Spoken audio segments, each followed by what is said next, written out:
श्यामपुर गांव में कमलेश नाम का एक गरीब किसान रहता था। उसके दो पुत्र थे, एक का नाम रोहित और दूसरे का नाम गोलू था। एक दिन जब कमलेश खेतों में काम करके घर लौट रहा था, तभी बहुत जोरों की बारिश होने लगी। इतनी तेज वर्षा हो रही है, मुझे जल्दी से जल्दी घर पहुंचना होगा। मेरे दोनों बेटे और मेरी पत्नी चिंता कर रहे होंगे। कमलेश ने और तेज चलना शुरू कर दिया। तभी सामने से एक बैल भागता हुआ आया और कमलेश को जोर से टक्कर मार दी। कमलेश उसका वार सह नहीं पाया और मूर्छित होकर वहीं गिर गया। जख्मी शरीर पे बारिश का पानी लगातार गिरने से उसका शरीर ऐंठ गया। बहुत देर होने के बाद भी जब कमलेश नहीं लौटा तो कमलेश की पत्नी सरिता ने अपने बड़े पुत्र रोहित से कहा, बेटा, इतनी देर हो गई है, तुम्हारे पिता अभी भी खेत से नहीं लौटे हैं। वर्षा भी कम होने का नाम ही नहीं ले रही है। ये कड़कती हुई बिजली कुछ अच्छा संकेत नहीं दे रही है। हमारा मन बहुत ज्यादा विचलित हो रहा है। तुम यहीं रहकर गोलू का ध्यान रखना। हम खेतों में जाकर तुम्हारे पिता को देख कर आते हैं। माँ, मैं भी कब से यही सोच रहा हूँ। पिताजी अभी तक नहीं लौटे, आप यहीं रुको, मैं देख कर आता हूँ। इतनी देर तक पिताजी का ना लौटना हमें अंदर ही अंदर डरा रहा है। इतना कहकर रोहित खेतों की तरफ चल देता है। बिजली की कड़क अब पहले से भी ज्यादा तेज हो गई थी। रोहित ने एक जगह कमलेश को पड़ा हुआ देखा तो लपक कर उसके पास गया। पिताजी, ये क्या हो गया आपको? आपको इतनी सारी चोट कैसे लग गई? रोहित अपने पिताजी को कमर पर उठाकर घर पर ले आता है। हे भगवान, ये क्या हो गया? मुझे तो पहले से ही पता था कुछ न कुछ अपशकुन होने वाला है। माँ, आप फिक्र ना करो, मैं अभी वैद्य जी को बुलाकर लाता हूँ। कुछ देर बाद रोहित वेद को बुलाता है। वेद कमलेश को कुछ दवाइयाँ देता है। रोहित बेटा, तुम्हारे पिता की बाईं पसली टूट गई है। कुछ दिन इनको एक ही अवस्था में रहना होगा। ध्यान रहे, अब से ये कोई कठिन काम ना करें, नहीं तो मेरी दी हुई दवा भी कुछ असर नहीं करेगी। ठीक है वैद्य जी, अब से पिताजी कोई काम नहीं करेंगे। मैं उनका बहुत ख्याल रखूंगा। अगले दिन माँ, मुझे कुछ खाने को दे दो और कुछ रोटी दोपहर के लिए भी बांध देना। आज से अपने खेतों में काम मैं ही करूंगा और आप देखना, मैं पिताजी से भी ज्यादा मेहनत करूंगा। ये क्या बोल रहा है बेटा? तेरे पिताजी चाहते हैं तो उनकी तरह एक किसान न बने। उनको सारी जिंदगी बीत गई मेहनत करते हुए। आज भी 2 वक्त की रोटी के लिए दिन रात उन्हें करना पड़ता है। इसलिए आज तक तेरे पिता ने तुझे खेत में नहीं जाने दिया। माँ, पिताजी की पसली टूट गई है। घर में ऐसा कुछ नहीं है जिसको बेचकर कुछ दिन गुजारा हो जाए। गोलू अभी बहुत छोटा है, अगर मैं खेतों में काम नहीं करूँगा तो घर कैसे चलेगा? तभी वहाँ पर मिट्टू नाम का एक लड़का आया और हाथ जोड़कर कहने लगा, काकी माफ कीजिए, कल जिसने काका को टक्कर मारी थी वो मेरा ही बैल था। पूरे गांव वाले जानते हैं वो बैल पागल है, कभी भी खूंटा तोड़कर भाग जाता है। अब बेजुबान जानवर, उसको कुछ कह भी तो नहीं सकता और ना ही अपने हाथों से उसको मार सकता हूँ। मिंटू, तुमको माफी मांगने की जरूरत नहीं है। जो हुआ उसमें तुम्हारी कोई गलती नहीं है। भगवान तुम्हारा भला करे।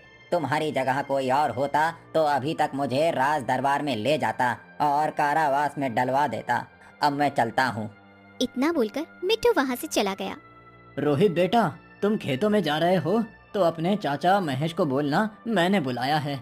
वो मेरा छोटा भाई है और कुछ दिनों से हमारे बीच कुछ ठीक नहीं चल रहा है। आज मैं महेश के सामने बैठकर बात करना चाहता रोहित हूँ। खेतों की तरफ चल पड़ा। रास्ते में उसको एक बूढ़ा आदमी मिला। चाचा जी, पिताजी को बैल ने टक्कर मार दी है। आप घर जाकर उनसे मिल लेना। पिताजी आपसे मिलना चाहते हैं। ये कैसे हुआ और कब? रोहित ने चाचा जी को सारी बात बता दी। चाचा जी मन ही मन सोचने लगे।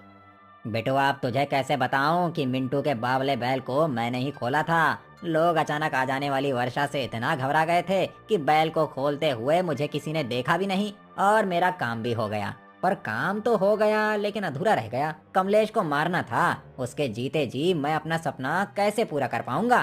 क्या सोच रहे हैं चाचा जी? कुछ नहीं बेटुआ, तुम जाओ और मन से काम करो। रोहित ने खेतों में जाकर पूरे दिन लगन से बहुत काम किया। उधर महेश कमलेश के घर पहुंच चुका था। दोनों काफी देर तक आपस में बातें करते रहे। महेश, तुम्हें तो पता है मैं अपने बेटे को किसान नहीं बनाना चाहता, परंतु अब मुझे चोट लग गई है। रोहित खेत में गया है काम करने, परंतु उससे वो काम होगा नहीं। मैं चाहता हूँ अब सरिता और रोहित को उन सोने की मुद्राओं के बारे में बता दूं, जो मैंने सालों से छुपा कर रखी है। भाई, वो मुद्राएं तो आपको राजा ने दी थी, आपकी मेहनत देखकर। जब आपने अपनी जान पे खेलकर राजकुमारी के पसंदीदा पालतू पंछी मोर की जान बचाई थी, तब तो राजकुमारी बहुत छोटी थी और उनने जिद पकड़ ली थी कि वो तभी भोजन करेंगी जब उनका पालतू मोर वापस मिलेगा। तब से आपने भाभी और रोहित को उसके बारे में कुछ क्यों नहीं बताया? 9 साल हो गए उस बात को। आए दिन घर में इतनी तंगी रहती है। अब तक तो वो सारी मुद्राएं खत्म हो जाती। सरिता का सपना है हम अपने दोनों पुत्रों को कुछ अच्छा काम कराएं। अब रोहित बड़ा भी हो गया है, तुम एक काम करो, जंगल जाओ और वो सोने का डब्बा ले आओ जिसमें मुद्राएं हैं। मैं आज वो सारी मुद्राएं अपने बेटे और अपनी पत्नी को दिखाऊंगा। तीनों कितने खुश हो जाएंगे। आप ठीक कह रहे हो, परंतु जिस जगह आपने वो छुपाया है उसका पता तो आपको ही है। मैं तो कब से आपसे पूछ रहा हूँ, आप बताते ही नहीं हो। तू फालतू की जिद करता था। मैंने कहा था ना, ये मेरे बच्चों के लिए है और समय आने पे बता ही दूंगा। अब वो समय आ गया है। कमलेश ने महेश को वो जगह बताई जहाँ उसने मुद्राएं छुपाई थी। महेश होठों पे जीभ फेरते हुए खेतों की तरफ चला गया और जमीन खोदने लगा और जमीन खोदते हुए बड़बड़ा रहा था। मुझे इतने सालों से भाई झूठ बोलता आ रहा था। बोलता था वो डब्बा हिफाजत से कहीं बहुत दूर रखा है और छुपाया अपने ही खेत में। अगर मुझे पता होता तो मैं बहुत पहले ही इसको निकाल लेता और अपनी बेटी की शादी किसी अमीर घर में करता। अब अगर मैं इस डब्बे को लेकर भाग भी जाऊं तो भाई तो मुझे कहीं न कहीं से ढूंढ ही लेगा। कमलेश ने मेरे साथ साथ किसी को भी नहीं बताया कि उसने डब्बा कहाँ छुपाया था। आज उसने पहली बार मुझे बताया है तो मेरा नाम तो आ ही जाएगा। मुझे सारी जिंदगी कारावास में बितानी पड़ेगी। कहीं ऐसा ना हो आप कब आए? लालच में मैं आकर कब से मसरूफ था, पता ही नहीं लगा आप आए हो। और ये आपके हाथ में डब्बा कैसा है? अरे अरे बेटुआ, कुछ भी तो नहीं। तू मेरे साथ घर चल, तेरे पिता ने बुलाया है। रोहित अपने चाचा के साथ घर की ओर चल पड़ा। उसने रास्ते में देखा रानी की सवारी जंगल की ओर ही जा रही है। तभी उसके होठों पर एक शातिर मुस्कुराहट आ गई। महेश ने वो डब्बा रोहित को पकड़ाया और कहा, बेटुआ तुम धीरे धीरे चलो, मैं बस अभी आया। रोहित ने वो डब्बा ले लिया और महेश लपक कर रानी की बग्गी के सामने आकर खड़ा हो गया। रानी की बग्गी एक झटके में रुकी और रानी तिल मिलाती हुई बाहर आ गई। ये कौन बदतमीज है जिसने हमारी बग्गी को रोकने की कोशिश की? गुस्ताखी माफ मालकिन, लेकिन बात ऐसी थी कि मुझे सामने आना पड़ा। ऐसी भी क्या बात है जो तुम हमारे गुस्से के कहर से डरे नहीं? पूरा शामपुर हमारे गुस्से से वाकिफ है। हमारे सामने जबान होते हुए भी कोई एक बात तक नहीं कर सकता। महारानी, सही का साथ देने के लिए हम आपकी दी गई सजा को भी भुगतने के लिए तैयार हैं। आदमी, तुम कमाल के लगते हो। अब बोलो जो बोलने आए हो। महारानी, वो लड़का देख रही हैं आप, 17-18 साल का लड़का है। उसके हाथ में हमने सोने का डब्बा देखा है। ऊपर वाला झूठ न बुलवाए, पर हमने उसको सोने की मुद्राएं गिनते हुए देखा था। उस पे राजमहल का चिन्ह भी था। आप खुद ही सोचिए कि आज महल में किसी को ऐसा डब्बा दिया गया है और हमको ये मुद्राएं बहुत साल पुरानी और कीमती लगती हैं। हमें तो ये लड़का चोर लगता है। अगर तुम्हारी बात गलत हुई तो इसकी तुमको सजा मिल सकती है। क्या तुम ये बात जानते हो? जी महारानी, हम जानते हैं, परंतु सच का साथ देने से नहीं डरते। सिपाहियों, उस लड़के के डब्बे में देखो कि उस डब्बे में क्या है। रानी का आदेश सुनकर सिपाही रोहित की तरफ बढ़े। रोहित ने अपने सामने सिपाहियों को देखा तो उनसे कहा, क्या हुआ सैनिकों, आप लोग यहाँ? गांव में सब ठीक तो है ना? यह जो डब्बा तुम्हारे हाथ में है उसमें क्या है? डब्बे में? अच्छा, डब्बे में कुछ खाने को होगा या फिर कुछ और भी हो सकता है, जैसे चौलाई के लड्डू या गोंद के। कमाल है, तेरे हाथ में ये डब्बा है और तुझे नहीं पता इसमें क्या है। नहीं नहीं, ये डब्बा मेरा नहीं है। मैंने तो अभी ये चाचा जी के हाथ से लिया है। एक सिपाही ने वो डब्बा रोहित के हाथ से ले लिया और उसके अंदर रखी सोने की मुद्राएं जमीन पर पलट दी। रोहित इतनी कीमती चीज देखकर आंखें मसलने लगा। सोने की मुद्राएं ये कहाँ से आई? मुझे तो विश्वास नहीं हो रहा। रानी भी वहाँ आ गई और गुस्से में बोली, सिपाहियों, पकड़ो इस झूठे और मक्कार इंसान को और इसे घोड़े की जीन से बांध दो और पूरे गांव में इसे इस तरीके से घसीटो कि इसके शरीर पर एक भी खाल नहीं बचनी चाहिए। गुस्ताखी माफ मालकिन, पर इसका जुर्म अभी तक साबित नहीं हुआ है। ये किसी की साजिश भी हो सकती है। हमें ये लड़का मासूम लगता है। राजा कुंवर के जाने के बाद महल के सारे फैसले हम ही लेते आए हैं। आज अचानक ऐसा क्या हुआ जो तुम हमको फैसला बदलने के लिए बोल रहे हो? भूलो मत, तुम महारानी से बात कर रहे हो। इसके लिए हम तुम्हें नौकरी से भी निकाल सकते हैं। सिपाहियों ने रोहित को घोड़े के पीछे बांधा और घसीटते हुए उसको महल ले जाने लगे। मुझे छोड़ दो, मैंने कुछ नहीं किया, मुझे छोड़ दो। गांव के लोगों ने रोहित को जब ऐसे देखा तो वो आपस में बातें करने लगे। ये तो कमलेश का पुत्र है। महारानी इसको ऐसे क्यों घसीट रही है? तब महारानी जी ऐसी सजा देती है। वैसे तो कमलेश बहुत ही उसूलों की बात करता है। अपने बेटे को ये बनाऊंगा वो बनाऊंगा, हाँ, कुछ भी नहीं बना पाया। बनाया तो चोर जरूर से बना दिया, देखो तो। उसकी बात सुनकर गांव के लोग आपस में हंसने लगे। सिपाहियों ने महल में आकर रोहित को कारावास में डाल दिया। उसकी हालत बहुत ज्यादा खराब हो चुकी थी। वो बोल भी नहीं पा रहा था और बेसुध होकर फर्श पे गिर गया। रोहित का ये हाल देखकर महेश के दिल को शांति मिल गई। उसने मन ही मन खुश होते हुए सोचा, अगर बड़ा भाई मेरी बात मान लेता तो आज जवान बेटे के शरीर पर इतने जख्म न मिलते। सोने की मुद्राएं मेरी नहीं हुई तो मैंने किसी की भी नहीं होने दी। महारानी मुझसे बहुत प्रसन्न है, यही सही मौका है, मुझे महारानी से कुछ मांग लेना चाहिए। राजमहल में काम करने वाले को बहुत धन मिलता है, ऐसे मैं एक दिन बहुत धनी हो जाऊंगा। महेश ने हाथ जोड़कर महारानी से कहा, महारानी, मैं एक गरीब किसान हूँ, मेरे पास कोई काम नहीं है। अगर आप मुझे महल में कोई काम दे दें तो आपकी बहुत मेहरबानी होगी। मेरी एक जवान बेटी है, मुझे उसके विवाह का बंदोबस्त भी करना है।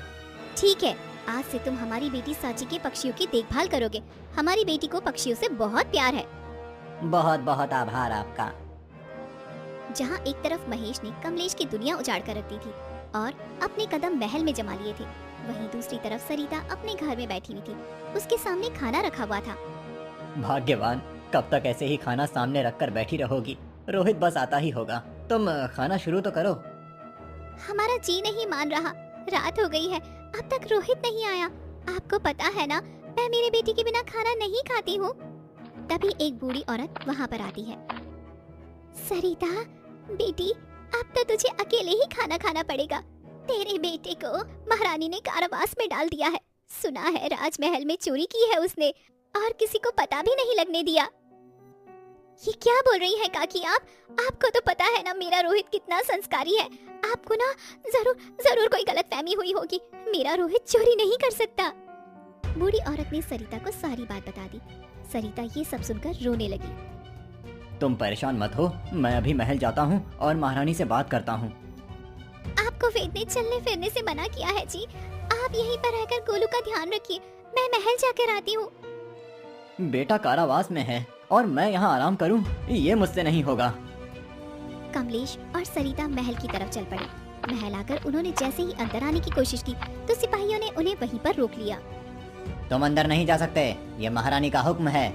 देखो, हमारा अंदर जाना बहुत जरूरी है। हमारा बेटा कारावास में है, महारानी को जरूर कोई गलतफहमी हुई है, हमें महारानी से बात करनी है। मूर्ख, क्या तुमको नहीं पता? आज राजकुमारी के विवाह के लिए राज्य के राजकुमारों को महल बुलाया गया है, इसीलिए आज कोई भी महल के भीतर नहीं जा सकता। तुम अब जाओ और कल आना। देखो, अगर हम महारानी जी से नहीं मिल सकते तो मंत्री जी को ही यहीं पर बुलवा की दीजिए। प्रतीक्षा कर रही हैं। अभी आप लोग जाओ यहाँ से और कल आना। इतना बोल के सैनिक ने उनको बाहर छोड़ दिया। अब कमलेश और सरिता के पास घर लौटने के सिवा दूसरा कोई भी रास्ता नहीं बचा था। अगले दिन सरिता और कमलेश फिर से महल पहुंच गए और महारानी नैना के सामने जाकर बोले, महारानी, हमारा बेटा निर्दोष है, उसे छोड़ दीजिए।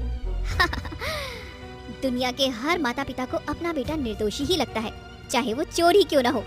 महारानी, हमारे बेटे ने किसकी चोरी की है, आप ये तो बता दीजिए। तुम्हारे बेटे ने सोने की मुद्राओं को चुराया है और किसी को भनक तक नहीं लगने दी।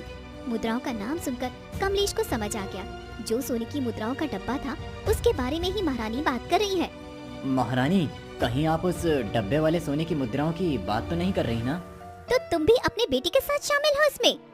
नहीं महारानी, वो मुद्राएं कुछ साल पहले राजा ने ही मुझे उपहार में दी थीं, जब मैंने राजकुमारी के पालतू मोर की जान बचाई थी। उनको मैंने अपने खेतों में दबा दिया था ताकि मेरे बच्चों के काम आए। अब मुझे चोट लग गई है तो सोचा निकाल लेता हूँ, इसीलिए मैंने अपने भाई महेश को वो लाने को बोला था। तभी वहाँ मंत्री भी आ गए। महारानी, ये आदमी ठीक कह रहा है, मेरे सामने ही महाराज ने इनको मुद्राओं का डब्बा दिया था। मैं इस आदमी की शक्ल पहचानता हूँ। महेश को बुलाओ। दो सिपाही महेश को पकड़कर वहाँ पर लाते हैं। महेश रोते हुए बोला, माफ कर दीजिए महारानी, मैं लालच में आ गया था। मैं कितने वर्षों से मुद्राएं ढूंढ रहा था, इसीलिए क्रोध में आकर रोहित पे चोरी का इल्जाम लगा दिया, परंतु सच तो एक दिन सामने आ ही जाता है। सैनिकों, इसको गांव के बाहर निकाल दिया जाए और रोहित को छोड़ दिया जाए, और जो सोने की मुद्राएं रोहित के पास से मिली हैं, उसको भी कमलेश को ही दे दिया जाए। कमलेश और सरिता रोहित को लेकर घर पर वापस आ जाते हैं। घर आकर कमलेश रोहित से कहता है, बेटे, ये मुद्राएं तुम्हारी हैं, तुम शहर जाकर कोई कारोबार कर लो। नहीं पिताजी, मैं यहीं गांव में रहकर आपकी तरह किसान बनना चाहता हूं, और जो भी ये मुद्राएं हैं इनको बेचकर हम बहुत सारी जमीन खरीद लेंगे और कुछ लोगों को काम पे रख लेंगे। जिन लोगों को काम की आवश्यकता होगी, ऐसे गांव वालों का भी भला होगा और हमारा भी। ऐसे ही एक दिन हमारा काम काफी बढ़ जाएगा। कमलेश और रोहित ने मिलकर बहुत मेहनत की थी और उनकी मेहनत रंग भी लेकर आई थी। गांव के जो लोग जमीन बेचना चाहते थे, कमलेश ने उनकी जमीन खरीद ली। गांव में काफी सारे बेरोजगार लोग थे, और अब वहाँ बेरोजगार लोग उनके खेतों में काम कर रहे थे। सभी गांव वाले बहुत खुश थे। कमलेश और उसके बेटे ने तो कमाल ही कर दिया, गांव का नक्शा ही बदल दिया। जितने भी बेरोजगार थे सबको काम मिल गया। पैसा तो बहुत लोगों के पास होता है, पर कमलेश के बेटे ने दिमाग का इस्तेमाल करके लोगों की गरीबी को भगा दिया। अब देखना ये रोहित जैसा बुद्धिमान युवक को कैसी कन्या मिलती है। गांव की हर कन्या रोहित को अपना वर बनाना चाहती है, परंतु वो कन्या रोहित के लायक भी तो होनी चाहिए, जो लोगों के दुख दर्द को अपना समझे। तुम ठीक कह रही हो, घर की बहू घर को संवार भी देती है और उजाड़ भी देती है। कुछ दिन ऐसे ही निकल गए और रोहित के लिए दिन पे दिन रिश्ते आने लगे। एक दिन जब रोहित सबके साथ भोजन कर रहा था, तब सरिता ने रोहित से कहा, बेटा तुम्हारे लिए बहुत सारी लड़कियों के रिश्ते आए हैं, थोड़ा सा समय निकालकर किसी एक लड़की को हाँ कर दो। मेरा भी बहुत मन है घर में बहू लाने का। माँ आप तो जानती हैं मुझे शादी वादी में कोई दिलचस्पी नहीं। हर बार की तरह आज भी रोहित मुंह बनाकर घर से बाहर निकल गया। कमलेश और सरिता परेशान हो गए थे। भाग्यवान, आखिर ऐसी भी क्या बात है, जब भी रोहित से उसके विवाह के बारे में बात करते हैं तो वो हमेशा गुस्सा हो जाता है। मैं भी यही सोच रही हूँ, रोहित ने कभी ऐसी मेरी बात को टाला नहीं है आज तक। रोहित घर से निकलकर जंगल की तरफ चल देता है। थोड़ी दूर आकर उसको एक बंदर दिखाई देता है। आ गए तुम, मैं कब से तुम्हारी प्रतीक्षा कर रहा हूँ। हाँ यार चंदू, देरी हो गई, चल चल अब जल्दी से, कितने दिन हो गए मैं उससे मिला नहीं। बंदर और रोहित जंगल के एक साइड पर चल देते हैं। कुछ दूर आकर उनको एक कुटिया दिखाई देती है। वो दोनों उस कुटिया के अंदर चले जाते हैं। वहाँ आकर रोहित आवाज लगाता है, जानवी, जानवी, कहाँ हो तुम? रोहित के आवाज लगाते ही एक सुंदर लड़की बाहर आती है। उसके हाथ में छड़ी थी, जिसको वो धरती पे टेक कर चल रही थी। कितनी बार बोला है तुमको, कुटी से बाहर मत जाया करो। तुम मुझे इसलिए बाहर नहीं जाने देते हो ना, क्योंकि मैं अंधी हूँ। भगवान के लिए ऐसा मत बोलो, मुझे बुरा लगता है जब तुम ऐसा बोलती हो। तुम आज यहाँ क्यों आए हो? रोज तुम्हारा दिया हुआ खाना चंदू मुझे लाकर दे देता है। अब तो ऐसा लगने लगा है जैसे मैं तुम पे और चंदू पे बोझ बन गई हूँ। जानवी, रोहित की बात तो सुन लो, वो तुमसे शादी करना चाहता है। तुम पागल हो गए हो क्या रोहित? श्यामपुर की हर लड़की तुम्हारी पत्नी बनने के सपने देख रही है, और एक तुम हो जो मुझ जैसी अंधी लड़की से शादी करना चाहते हो। तुम बचपन से ही मेरी दोस्त रही हो। जब मैं स्कूल में लिख नहीं पाता था तब तुम मेरा काम किया करती थी। जब मैं कुछ सोच नहीं पाता था तब तुम मेरी मदद करती थी। जब मेरे घर में खाना नहीं बनता था तब तुम अपना खाना मेरे लिए लेकर आती थी। और आज जब तुमने अपनी सौतेली माँ की गलती के कारण अपनी आंखें खो दी, तुम्हारे पिताजी की मौत के बाद उन्होंने तुम्हें घर से निकाल दिया। तुम जंगल में कुटिया डाल के रह रही हो। ऐसे में अगर मैं तुम्हारा साथ नहीं दूंगा तो कौन देगा? ये बहुत खतरनाक जंगल है। किसी दिन कोई जंगली जानवर आ गया तो चंदू उससे लड़ नहीं पाएगा। जैसे तुम्हें चंदू अकेला नहीं छोड़ सकता, वैसे मैं भी नहीं छोड़ सकता। माँ और पिताजी चाहते हैं मैं विवाह कर लूँ। सच बोलूँ तो आज ही मेरे दिमाग में ये ख्याल आया, जब विवाह करना ही है तो क्यों ना तुमसे किया जाए, ताकि मैं तुम्हारा और तुम मेरा सहारा बनो। आखिर जीवन साथी का यही तो मतलब होता है। रोहित, श्यामपुर की हर लड़की तुमसे शादी करने के लिए बहुत ज्यादा उत्सुक है। तुम गांव वालों को और काकी और काका को क्या बोलोगे? जानवी, तुमको तो पता ही है, गांव की हर लड़की मुझसे नहीं, मेरी जमीन और धन से शादी करना चाहती है। कल के दिन जब उनको ये सब मिल जाएगा तो उनकी उत्सुकता खत्म हो जाएगी। रोहित जानवी को लेके अपने घर आ गया। घर आकर उसने सारी बातें कमलेश और सरिता को बता दी। उनको जानवी पहले से ही पसंद आ गई थी, लेकिन अब बात जानवी की आंखों की थी। फिर भी उन्होंने बेटे की खुशी के लिए हाँ कर दी। दोनों की शादी हो गई। कुछ दिन बाद रोहित भागते हुए आया। क्या हुआ बेटा, ऐसे क्यों दौड़ कर आ रहे हो? सब ठीक है ना? मेरा मन बहुत ज्यादा घबरा रहा है। माँ, पिताजी, मैंने शहर के अस्पताल में बात कर ली। जानवी की आंखों में फिर से रोशनी आएगी। आप हमारा सामान पैक कर दीजिए, अब देखना जानवी फिर से देख पाएगी। वो दोनों कुछ दिन बाद गांव वापस आए। जानवी की आंखें ठीक हो चुकी थी। कुदरत ने जितनी परीक्षा कमलेश के परिवार की ली थी, उतनी ही खुशियाँ अब उसे वापस लौटा दी थी।